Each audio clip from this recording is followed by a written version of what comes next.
예배를 드리는 여러분을 주님의 이름으로 축복합니다.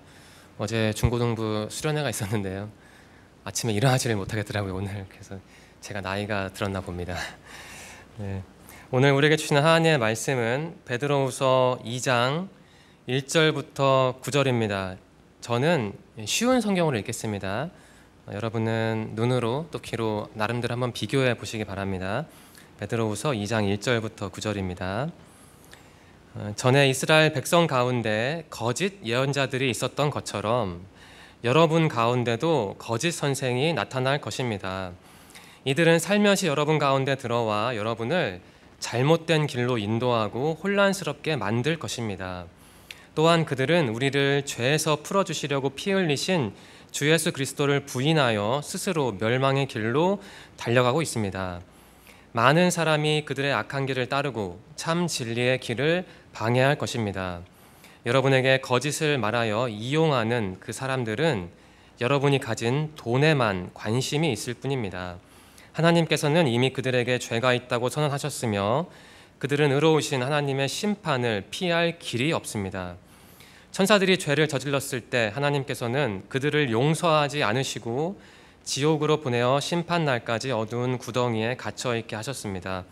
또한 오래전 하나님을 거역하고 악한 행실을 하던 사람들을 홍수로 쓸어버리셨습니다. 하지만 하나님께서는 하나님의 의로우심을 외치던 노아와 7 식구의 생명을 보호하셨습니다. 그리고 죄악의 도시 소돔과 고모라에 불을 내려 잿더미로 만드시고 훗날 하나님을 거역하고 순종치 아니하는 사람들에 대한 본보기로 삼으셨습니다. 그러나 하나님께서는 그 가운데서 롯을 구원하셨습니다. 의로운 롯은 그 성의 사람들이 방탕하게 살아가는 것을 보며 괴로워하였습니다. 롯은 선한 사람이었기에 이웃들이 날마다 행하는 악한 일들을 보고 들으면서 몹시 괴로워하였습니다. 하나님께서는 경건한 사람을 어떻게 구원해야 할지 아시고 큰 어려움이 닥칠 때 구원해 주십니다. 그러나 악한 사람은 심판 날까지 계속 벌하실 것입니다. 아멘. 베드로후서 1장 12절부터 3장 13절까지의 내용은 하나의 덩어리입니다. 이 부분은 거짓 선생들의 도덕적, 교리적 유혹에 맞서는 그 정통 신앙을 수립할 것을 권면하는 내용입니다. 오늘 설교의 본문은 바로 이 부분에 속해 있습니다. 본문에서 베드로 사도는 거짓 선생의 출현을 예고하고 있습니다. 또한 거짓 선생에 대한 그 심판의 확실성을 강조하고 있습니다.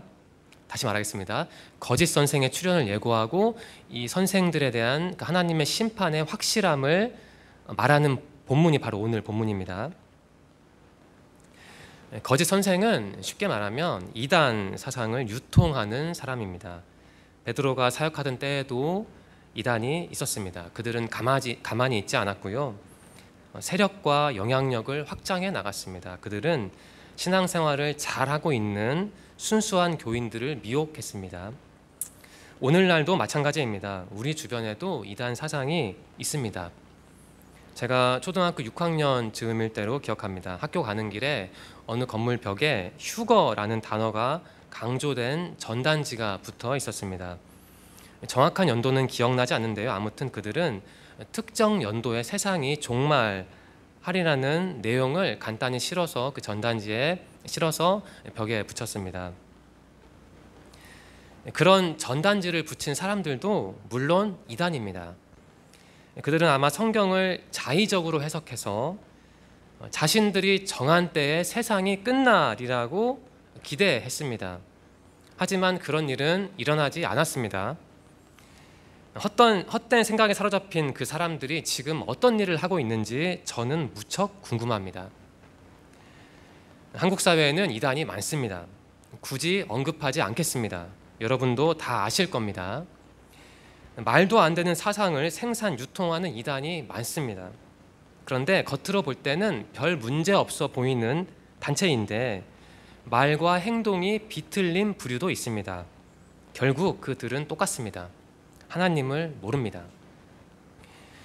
이단은 우리를 저격하려고 여러 방법을 동원합니다. 보이스피싱처럼 말이죠. 이단은 약 2000년 넘게 발전해 왔으니 우리가 그들의 포교 수법을 만만히 볼 게 아닙니다. 우리를 바른 길에서 벗어나게 하려는 조직, 우리는 그들을 조심해야 합니다. 본문을 통해 필요한 교훈을 얻고 싶습니다. 1절부터 3절 말씀은 거짓 선생, 즉 이단의 출현에 대한 경고입니다. 베드로는 자신의 이 편지를 받는 사람들에게 말합니다. 예전에 이스라엘 백성 중에 거짓 예언자들이 있었던 것처럼 여러분 가운데도 거짓 선생이 나타날 것이다 라는 경고입니다. 지난주 설교는 예레미야 선지자를 핍박했던 하나냐라는 가짜 선지자를 다뤘습니다. 하나냐는 거짓 예언자였습니다. 그는 하나님이 하지 않은 말을 하나님의 말처럼 꾸며냈습니다. 인간적인 욕구와 야망을 위해 하나님을 이용한 것이죠. 베드로는 그러한 가짜 예언자들과 같은 가짜 인도자가 나타날 것이라고 말하는 겁니다. 물론 베드로는 하나냐를 언급하지는 않았습니다. 그러한 자들은 베드로가 아끼는 사람들을 잘못된 길로 이끌 것이라고 합니다. 또한 그러한 자들은 예수 그리스도를 부인하며 따라서 멸망하게 될 것이라고 합니다. 오늘날이야 가령 유튜브만 검색하면 누가 어떻게 왜 이단인지 신속하게 파악할 수 있습니다. 그러한 정보력을 바탕으로 오류도 빠르게 교정할 수 있을 겁니다.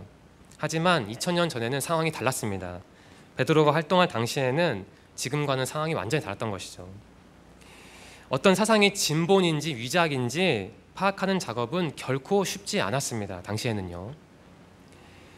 베드로 시절과 오늘날의 상황은 다릅니다.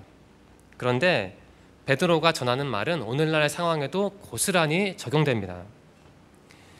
우리 주위에는 어떻게든 우리를 낚아채려는 이단이 많습니다.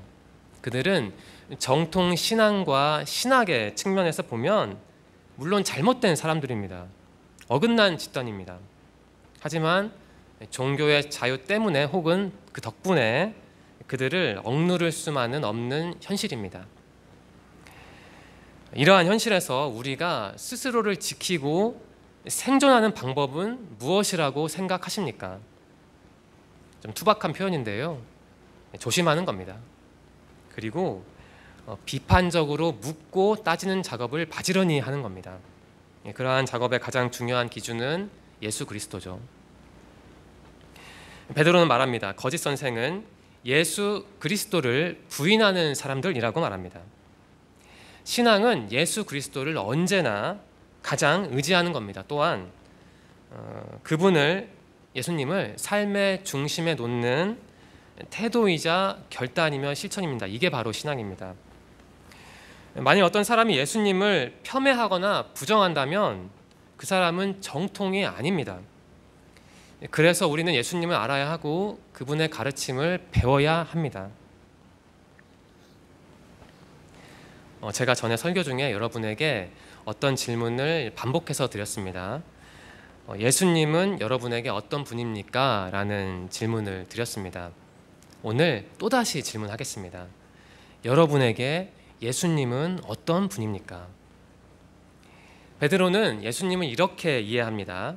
우리를 죄에서 풀어주시려고 피 흘리신 주 예수 그리스도, 이게 바로 베드로가 내린 예수님에 관한 정의입니다. 베드로가 고백하는 예수님입니다. 그런데 거짓 선생은 이러한 예수님을 부인한다는 겁니다. 그래서 그들은 파멸의 길로 달려간다는 겁니다. 예수님의 정체성을 모르는 건 차가운 숲속을 홀로 헤매는 일과 같다고 저는 비유하고 싶습니다. 숲속을 홀로 헤매면 실족할 가능성이 큽니다. 숲속을 홀로 헤매면 아프고 괴로울 겁니다. 예수님이 어떤 분인지 모르는 게 진짜 아프고 괴로운 일이죠. 거짓 선생, 즉 이단들에게는 공통점이 있습니다. 앞에서 말씀드린 것처럼 예수 그리스도를 부정하는 게 그 한 가지 공통점입니다. 한 가지가 더 있습니다. 이것은 제 경험에 기초한 관점입니다. 그들은 자신들은 행복하고 당당하며 우월하다고 말합니다. 과시합니다. 하지만 예수님을 부정하는 사람들이 어찌 행복하고 당당하며 우월할 수가 있겠습니까? 실상 그들의 말은 반어법입니다. 그들은 불행하고 위축되어 있으며 열등한 존재입니다. 불행하고 위축되어 있으며 열등한 거짓 선생 이단. 베드로는 그들을 묘사하면서 굉장히 중요한 지적을 합니다. 우리는 지금 개역개정 성경으로 보고 있는데요. 제가 앞에서 읽었지만 다시 그 부분을 읽겠습니다. 3절인데요. 쉬운 성경을 읽겠습니다. 그 사람들은, 그러니까 거짓 선생 이단은, 그 사람들은 여러분이 가진 돈에만 관심이 있을 뿐입니다 라고 쉬운 성경은 번역을 합니다. 쉬운 성경을 읽으니까 그 의미가 확 다가오지 않습니까? 베드로의 말은 오늘날의 이단에게도 적용됩니다. 그들은 교인을 뭘로 본다고요? 돈으로 봅니다. 사람을 사람이 아닌 돈으로 보는 태도. 여러분, 이것이 함의하는 바가 무엇이라고 생각하십니까? 인간에게는 하나님의 성품이 담겨 있습니다. 우리는 타인의 모습에서 하나님의 숨결을 느껴야 합니다. 아파하는 사람들의 눈빛에서 하나님의 아픔을 읽어내야 합니다. 사랑하는 사람의 손과 얼굴과 말에서 하나님의 축복을 경험해야 합니다. 사람은요, 그렇게 소중한 존재입니다. 우리는 사람을 통해 행복을 얻고 위로를 받고 미래의 희망을 만들어 갑니다. 인격은 하나님이 드러나는 통로라는 게 교역자인 제가 강조하고 싶은 바입니다. 그런데 베드로에 따르면 거짓 선생은 사람을, 이 하나님의 반영인 사람을, 하나님이 드러나시는 통로인 사람을 뭘로 본다고요? 돈으로 봅니다. 이것이 무엇을 의미합니까? 거짓 선생은 하나님을 모른다는 겁니다. 사람을 사람으로 안 보는 자들은 하나님을 부정하는 자들입니다. 따라서 그들은 스스로 인간 이하임을 증명하는 꼴이죠. 사람을 돈다발로 여기는 거짓 선생. 오늘날 한국은 자본주의 시대라서 이 거짓 선생 같은 이단이 활동할 토대가 탄탄합니다. 그래서 저는 마음이 아프고 답답합니다. 자본주의를 제가 부정하는 게 아닙니다. 다만 그 어두운 면을 지적하는 겁니다. 사람을 돈으로 보는 이단, 사람을 돈으로 만드는, 사람을 돈으로 평가하는 한국 사회, 두 거대한 흐름이 맞물려서 어떤 차가운 기류를 만들고 있네요. 많은 사람이, 그리고 많은 교인이 그 차가운 기류에 휩싸였습니다. 지금도 휘말리고 있고 안타깝지만 앞으로도 그럴 겁니다. 우리는 거기에 걸려들면 안 되겠죠. 따라서 우리는 긴장하면서 신앙생활을 해야 합니다. 정신을 바짝 차려서 신앙생활을 해야 합니다. 아무 생각 없이 신앙생활하면 안 됩니다. 우리 주위에는 우리를 저격하려는 사람이 많습니다. 그것도 근거리에서, 더구나 등 뒤에서요. 저는 여러분이 신앙적으로 바로 서서 이단의 손길에 붙잡히지 않기를 바랍니다. 베드로는 덧붙여 말합니다. 하나님이 이 거짓 선생에게 죄가 있다고 선언하셨고 그들은 하나님의 심판을 피할 수 없다고 말합니다. 앞에서는 1절부터 3절을 보았는데요. 이어지는 4절부터 8절은 베드로가 나열한 역사적인 세 가지 사례입니다. 이게 무슨 사례냐면 하나님이 거짓 선생을 이렇게 심판하실 것이다 라는 것을 보여주기 위해 그 과거 성경의 사례를 나열한 겁니다. 자신의 주장을 뒷받침하기 위해. 세 가지가 있는데요. 하나씩 살펴보겠습니다. 베드로는 세 가지 사례를 언급합니다. 첫 번째는 하나님이 죄를 지은 천사들을 용서하지 않으시고 심판 날까지 어두운 구덩이에 갇혀 있게 하셨다는 내용입니다. 이 내용을 들어서 이단도, 거짓 선생도 이렇게 될 것이다, 이 말을 하는 겁니다. 여기서 질문을 드리겠습니다. 우리 성도님들은 천사를 어떻게 이해하십니까? 천사라는 단어는 우리가 어릴 때부터 교회를 다닐 때부터 많이 사용한 단어입니다. 그런데 솔직히 말씀드리면 종종 유치할 때도 유치하다고 느낄 때도 있는 게 사실이죠. 오늘 이 천사의 신학적 의미를 간단히 한번 정리해 보겠습니다. 천사는 하나님이 사용하는 영적인 존재를 의미합니다. 이게 신학적인 정의입니다. 동양 사람들은 그러니까 하늘이라는 단어를 썼기 때문에, 그 단어로 번역을 했기 때문에 우리는 알게 모르게 천사를 보이지 않는 존재로만 여깁니다. 어쩌면 아이들은 정말 날개에 있는 존재로 여길 수도 있겠죠. 이 천사에 해당하는 그리스어는 앙겔로스입니다. 그리고 히브리어는 말라크입니다. 이 두 단어는 공통적으로 하나님의 심부름꾼을 의미합니다. 그러니까 메신저라는 거죠. 그러니까 우리는 천사를 날개에 있는 존재, 안 보이는 존재로만 볼 게 아니고 1차적으로 하나님의 뜻을 받드는, 하나님의 뜻을 전달하는 존재로 이해하면 됩니다. 그러니까 그 존재가 사람일 수도 있죠. 성경에도 천사가 사람의 모습으로 종종 나타났습니다. 베드로는 말합니다. 이러한 천사가 죄를 지었는데 하나님은 그 죄를 눈 감아 주지 않으셨고 처벌했다는 겁니다. 그러니까 천사는 하나님의 일을 대행하는 존재죠. 하나님이 믿고 선택한 존재입니다. 일종의 에이전트인데 그러한 에이전트가 잘못을 하면 하나님이 믿고 선택했다는 이유만으로 봐주는 게 아니라 그 책임을 묻는다는 겁니다. 이것을 현대적으로 이해하면 좋을 것 같습니다. 하나님이 아끼고 도와주고 또 중요한 일을 맡기는 사람들이 분명히 있습니다. 교역자가 그렇다는 게 아니고요. 교역자뿐만 아니라 모든 분야에 그런 사람이 분명히 있습니다. 그러니까 하나님이 선택한 특별한 사람들이 있는 것이죠. 그분들은 일종의, 제 생각인데, 특권을 누릴 겁니다. 하나님이 가까이 두는 사람이니까 아마도 어떤 경우에는 평균 이상의 은혜도 누리겠죠. 그런데 높은 산일수록 그림자도 길듯이 신앙적으로 높이 오른 사람들도 때로는 더 깊이 낮아질 수 있지 않을까라는 생각이 듭니다. 신앙적인 자만심에 빠져 하나님이 자신을 선택한 목적을 잊고 탈선하면 어떻게 될까요? 아마 남들보다 상승한 만큼 그만큼 추락할 겁니다. 이 자리에 계신 우리 성도님들 중에도 천사처럼 특별한 사람들이 있습니다. 그 특별함이 진짜 축복으로 이어지려면 당사자는, 제 생각에는요, 그야말로 피눈물 나는 노력을 해야 합니다. 방심하거나 미끄러지면 자신이 누리는 신앙적인 특별함이 독이 될 수도 있기 때문입니다.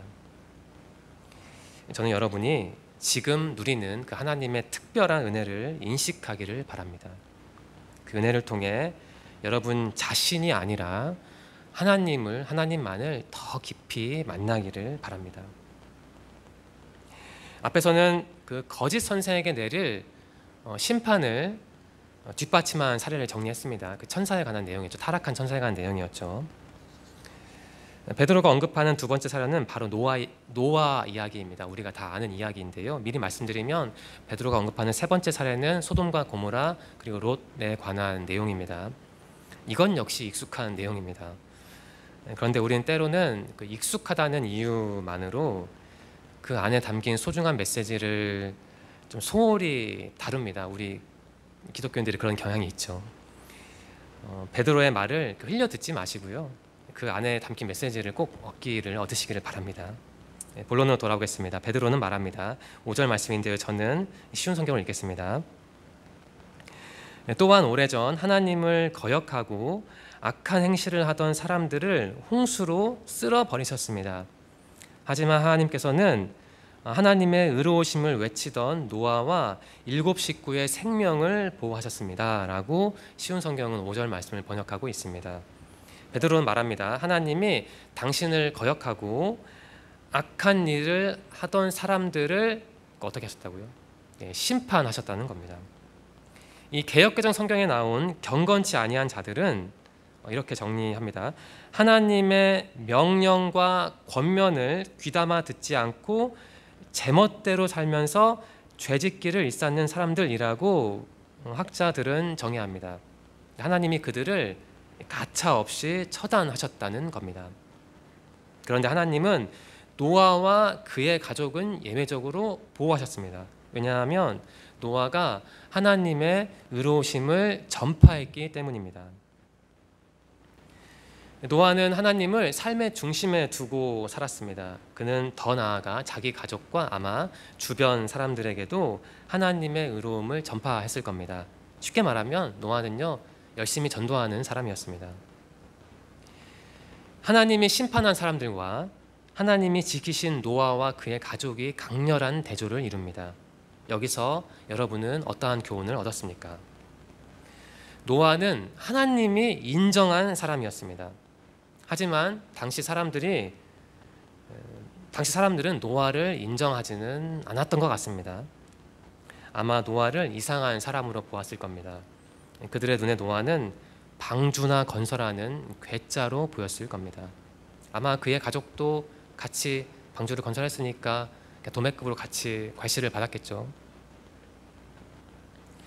하나님을 믿는 사람들에게 가장 중요한 것은 하나님께 인정받는 겁니다. 다시 반복하겠습니다.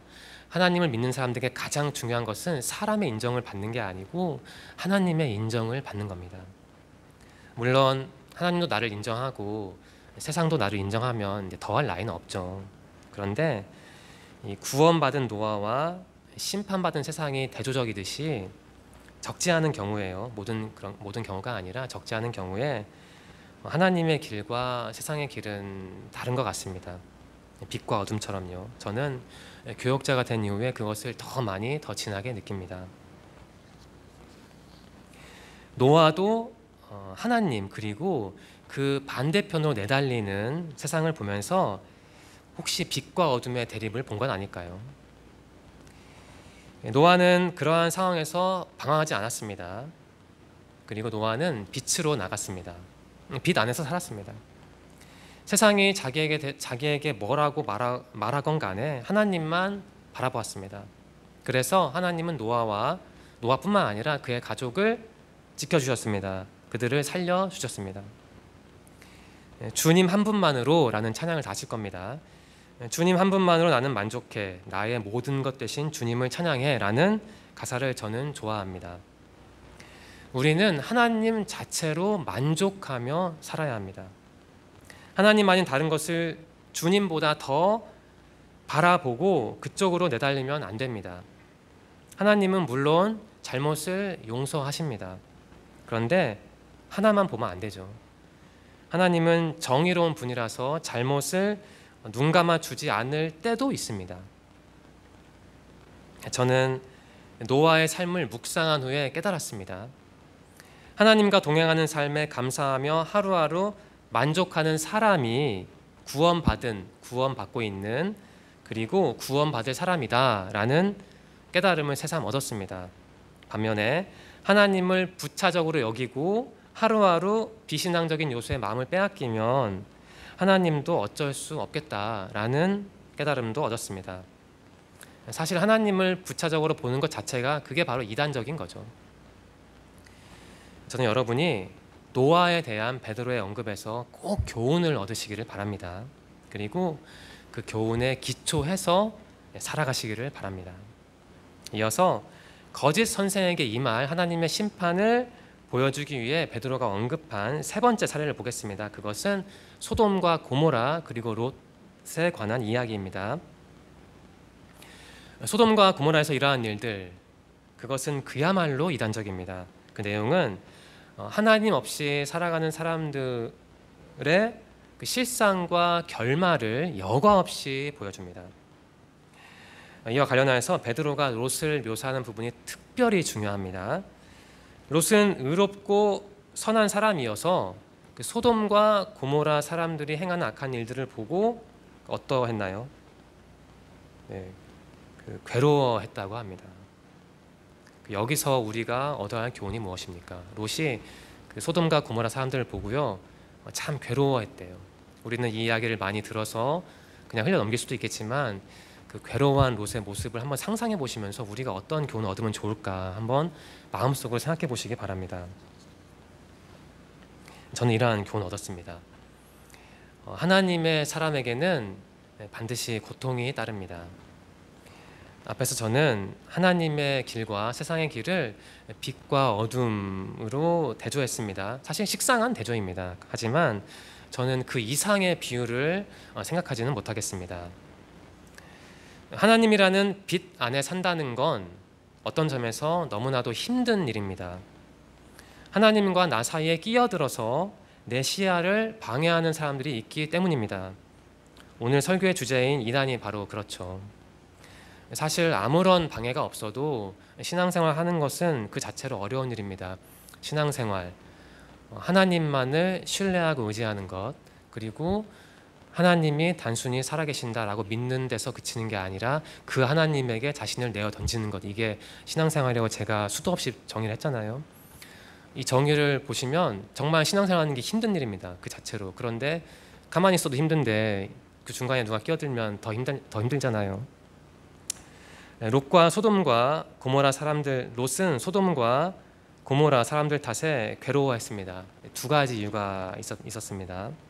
하나는 성경에 기록된 대로 롯은 참 깨끗한 사람이어서 그러한 어둠이, 그 소돔과 고모라 사람들의 어둠이 너무 충격적으로 다가왔기 때문입니다. 그에게. 아마 가끔 롯은 과연 하나님은 살아계시나라고 의심하지 않았을까라는 생각을 저는 해봤습니다. 롯이 고통당한 두 번째 이유는 제 생각에 사람들의 유혹 때문은 아니었을까 합니다. 아마 롯을 유혹하는 사람들이 많았을 것 같습니다. 직접적으로 간접적으로요. 마치 오늘날 이단들이 자급자족하는 게 아니라 여기저기 휘젓고 다니듯이 소돔과 고모라 사람들도 롯에게 뭔가 은밀한 제안을 했을지도 모르죠. 롯의 삶은 그처럼 너무나도 힘들었습니다. 성경을 연구하는 어떤 사람은 이 롯에 대해 이렇게 말합니다. 롯은 자기의 의를 굽혀서 그 시대 사람과 동조하려고 하지 않았다고 합니다. 달리 말해 롯은 그 시대를 역행함으로써 자기가 자기 자신에게 고통을 가져왔다고 그 학자는 말합니다. 롯은 그 무지무지한 유혹을 물리치느라고 마음속에서 싸움이 벌어지고 자기를 채찍질하면서 이겨냈을 것이라고 그 학자는 말합니다. 이렇게 해설한 학자가 있습니다. 저는 롯의 모습을 상상했습니다. 그의 모습과 오늘날 이단이 성행하는 한국 사회에서 살아가는 우리의 모습이 제 눈에는 겹쳐 보였습니다. 롯은 시대를 역행했다고 합니다. 왜 그랬나요? 자신이 믿는 하나님과 자신이 사는 시대가 서로 대립했기 때문입니다. 오늘날도 마찬가지입니다. 베드로는 천사 노아 그리고 롯을 언급했습니다. 타락한 천사 노아 시대의 사람들 그리고 롯의 반대편에 있었던 소돔과 고모라, 이 세 가지 사례가 보여줍니다. 하나님과 동행하는 사람은 구원받지만 하나님 없이 사는 거짓 선생은 심판당하리라는 점을 보여줍니다. 9절 말씀입니다. 역시 저는 쉬운 성경으로 읽겠습니다. 하나님께서는 경건한 사람을 어떻게 구원해야 할지 아시고 큰 어려움이 닥칠 때 구원해 주십니다. 그러나 악한 사람은 심판 날까지 계속 벌하실 것입니다. 라고 9절 말씀은 분명히 기록하고 있습니다. 이 본문 말씀을 함께 살펴보았습니다. 세 가지 질문을 드리겠습니다. 첫 번째 질문입니다. 하나님은 사랑의 하나님이자 심판의 하나님입니다. 여러분은 분명히 사랑의 하나님을 믿으실 겁니다. 그렇다면 그와 동일한 정도로 여러분은 심판의 하나님을 믿습니까? 두 번째 질문입니다. 거짓 선생은 사람을 뭘로 본다겠죠, 제가? 거짓 선생은 사람을 돈으로 본다겠죠. 거짓 선생은 이단은 사람을 돈으로 봅니다. 오늘날 한국 사회 이단도 사람을 돈다발로 봅니다. 많은 한국인도 이단이 아니더라도 타인을 돈으로 평가합니다. 우리가 이러한 잘못을 교정하려면 어떻게 하면 좋을까요? 세 번째 질문입니다. 노아와 롯은 선하고 의로운 사람이었습니다. 두 사람은 하나님에게 민감하게 반응했죠.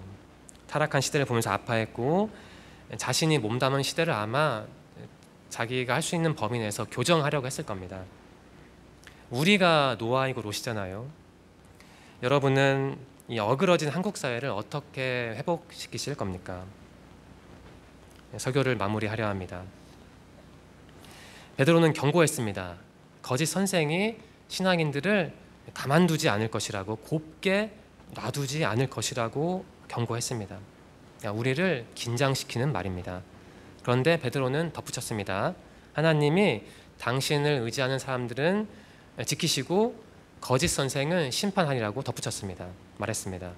위로를 주는 말입니다. 오늘날 한국 사회에서 신앙생활하는 건 결코 쉽지 않습니다. 한국 사회는 복받은 사회입니다. 한국 사회는 희망적인 사회입니다. 하지만 어두운 요소도 많습니다. 하나님의 자녀인 우리를 뒤흔드는 것들이 있습니다. 우리는 그러한 어둠을 이겨가면서 신앙생활을 해야 하는 겁니다. 새해 첫 달이 벌써 과거의 한 장이 되었습니다. 아직 겨울이지만 곧 봄이 옵니다. 우리의 신앙은 따스한 봄을 갈망하는지 아니면 차가운 겨울에 묶여 있는지 점검해야 합니다. 저는 여러분이 베드로후서 2장을 묵상하기를 바랍니다. 하나님 앞에서 어떻게 살아가야 할지를 신앙적으로 고민하기를 바랍니다. 한 줄 나눔을 하겠습니다. 제가 말씀을 준비한 후에 이 부분을 묵상한 후에 제 나름대로 한 줄로 정리한 겁니다. 하나님의 사람들, 진리와 거짓, 그 사이에 선 사람들. 기도드리겠습니다. 하나님 감사합니다. 소중한 말씀을 주셔서 감사합니다. 오늘 우리는 베드로의 경고를 살펴보았습니다. 우리를 하나님에게서 분리하려는 세력이 있다는 사실을 깨달았습니다. 또한 우리는 배웠습니다. 하나님은 당신을 의지하는 선한 사람의 편이고 당신께 등 돌린 사람들을 심판한다는 점을 배웠습니다. 하나님, 우리가 신앙의 정통성과 방향성을 놓치지 않기를 원합니다. 신앙을 흐트러뜨리는 사회에서 사는 우리에게 주님의 길을 보여주세요. 또한 우리에게 주변 사람들의 신앙도 보살필 수 있는 능력도 주세요. 새로운 일주일이 앞에 있습니다. 우리의 몸과 마음을 지키시고 다음 주에도 함께 예배드릴 수 있도록 인도하여 주시옵소서. 예수님의 이름으로 기도드립니다. 아멘.